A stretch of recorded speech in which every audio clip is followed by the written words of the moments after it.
Good morning to Dr. Aizuddin and my fellow group members. So we are group 6. Today we will be presenting our Mechanics of Materials group project on the design, fabrication, and testing of an equilateral triangle spaghetti beam. So before that, let me introduce our group members. So I'm Chen Shili. My name is Jaslyn Jong. I'm Nofresha Bazlin. My name is Tae Jun Kiet. And my name is Yu Xiaowei. So now let's proceed to the introduction of the background of our project. So as we informed, mechanics of materials is an engineering subject that study how materials behave when they are subjected to external load.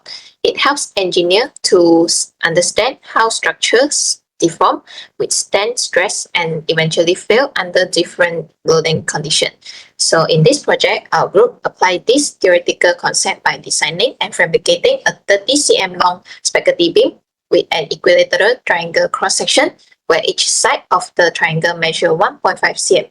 So the beam was then tested under gradually increasing water loads to observe its bending behavior, deflection, and ultimate failure. We also analyzed the beam using stress analysis, the stress force diagram, and bending moment diagram to understand the internal force distribution. So next. The objective of the project is to design and fabricate a spaghetti beam with an equilateral triangle cross-section with 30 cm length and 1.5 cm side length. We can use this model to investigate the bending behavior and failure of the beam under gradually increasing loads. To deeply understand the structural performance, we analyze the shear force and bending moment acting on the beam during the bending test, so that we can compare the experimental observation with the theoretical concepts. Ultimately, the project enhances our teamwork, problem solving, and practical engineering skills through the design, fabrication, and testing process. Now I will explain the model fabrication method that consists of two parts, which are the material use and then the fabrication process. So firstly, for the material use, our main material use was uncooked spaghetti, where we use it to form the equilateral triangle bar structure. Then we use the white glue to bond and strengthen the connection between the spaghetti pieces. Meanwhile, the sellotape we use to provide additional support and maintain the position of the spaghetti pieces during the fabrication. Next, for the fabrication process, firstly, the three outer sides of equilateral triangle will form first by using the uncooked spaghetti. And then secondly, we join the three sides together by using the white glue to create the outer triangular frame. Then thirdly, we arrange the additional spaghetti pieces and place it inside the frame to fill the cross-section. After that, we use sellotape to hold the spaghetti arrangement in place during the bonding process. And finally, the complete equilateral triangle spaghetti was left to dry before we start carrying out the bending test. So as you can see, the picture below is our complete equilateral triangle structure bar, where we use a centimeter ruler to ensure a precise length of 30 cm and the cross-section to form equilateral triangle with dimensions of 1.5 cm. Now, I will play the video of the testing process. So this is the equilateral triangle beam that our group has designed using spaghetti sticks. And we are going to test the strength of the spaghetti beam now using our water bottle. We are using increments of 550 ml. So our member will add 550 ml water each time and then holding onto the weight first.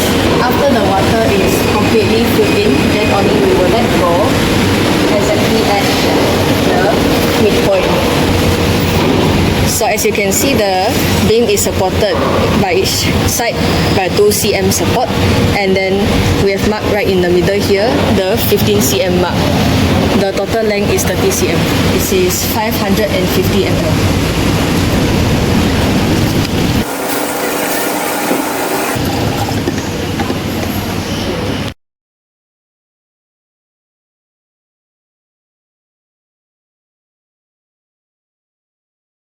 Now this is 1100 milliliters.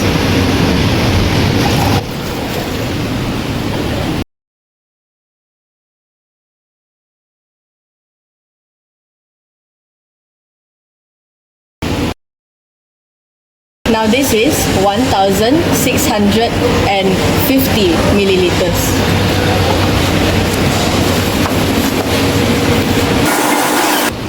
1,000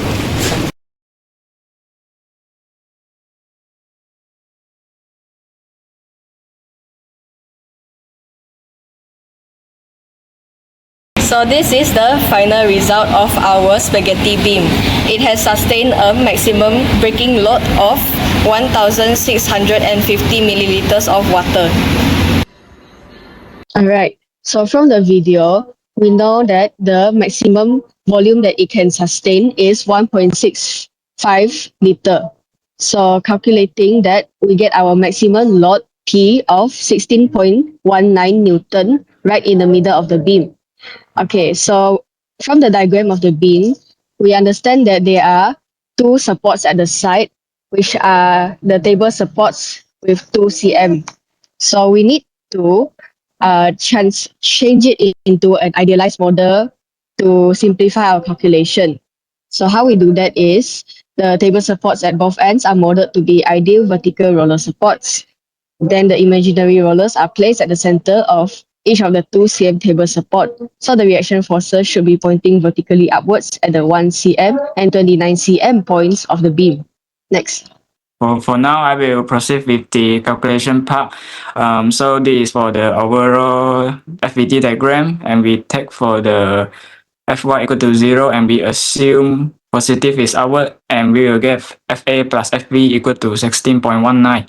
And we take for the moment for A equal to 0, and assume anticlockwise is our positive, and we will get Fp equal to 8.095 Newton, and we sub into the first equation, and we will also get Fa equal to 8.095 Newtons. And we cut the section between 0 to 0.01 meter, and there is no force acting on it, so V equal to 0 Newtons. And for 0.01 meter, between 0.15 meter, and there is a force acting which is 8.095 Newton upward, and we will get V equal to 8.095 Newton. And for 0.15 meter until 0.29 meter, we also take Fy equal to 0, and that is two force. One force is 8.095 Newton, which is upward, and 16.19 Newton, which is our load, which is pointing downward, and we will get V equal to negative 8.095 Newton. For 0.29 meter until 0.3 meter, there is three force. Two force is 8.095 Newton, which is pointing upward, and 16.19 Newton, which is pointing downward, and we will get the final V equal to 0 Newtons. Next, for the shear force diagram, at 0.01 meter, that is 8.095 Newton upward, and at the middle, which is 0.15 meter, that is 16.19 Newton, which is pointing downward, and 0.29 meter, that's 8.095 Newton pointing upward. So I will pass to another member to proceed. Okay, thank you, Junkit. So for my part, I will be calculating the bending moment acting on the beam. And similarly, I have cut my beam into 4 sections. First section is from 0 to 0.01 meter. Over here, there are no forces, so moment is equal to 0. The second section is 0.01 meter to 0.15 meter. Over here, we have the first reaction force Ra equals to 8.095 acting upwards. So our moment will equal to a linear equation of 8.095 x minus 0.08095 meter. So at the minimum point, I substituted 0.01. Our moment should be 0. And at 0.15, we should get a maximum moment of 1.1333 Newton meter. Now for the third section, 0.15 meter to 0.29 meter, there are two forces acting on the beam now.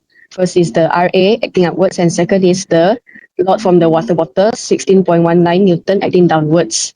So we get our moment of negative 8.095 x plus 2.34755 Newton meter. At the minimum, we should get the moment of 1.1333 Newton meter, which is the same value as from before. And then 0.29 at the maximum of this equation, moment should be equal to 0. Lastly, the last section is at 0.29 meter to 0.3 meter. So we are considering the whole beam already. We have 3 forces, 2 reaction forces acting upwards, Ra and Rb, and then the 16.19 acting downwards. So considering all three forces, the moment should be equal to 0 because everything is balanced already at equilibrium. Next. So putting all those equations into a moment diagram, this is what we should obtain from 0 to 0.01. It should be moment equal to 0. Then from 0.01 to 0.15 meter, the moment should increase linearly up to a maximum of 1.1333. Then at the middle point, since there is a lot of the water bottle pulling downwards, our moment should go back down all the way to 0 moment at the point of 0.29 meter. And then from 0.29 meter to 0.3 meter, the moment remains at 0 because everything is balanced already by the reaction force. So the key thing to remember from our diagram just now is the maximum moment is positive 1.1333 Newton meter. Now we can use this value to find the maximum normal stress experienced by the beam. First, we need to look at the cross section to find the centroid. And then the centroid will be at 4.33 times 10 to the power of negative 3 meter. And then using this information, we can find the moment of inertia I. And then using the formula, we get 9.1542 times 10 to the power of negative 10 meter power 4.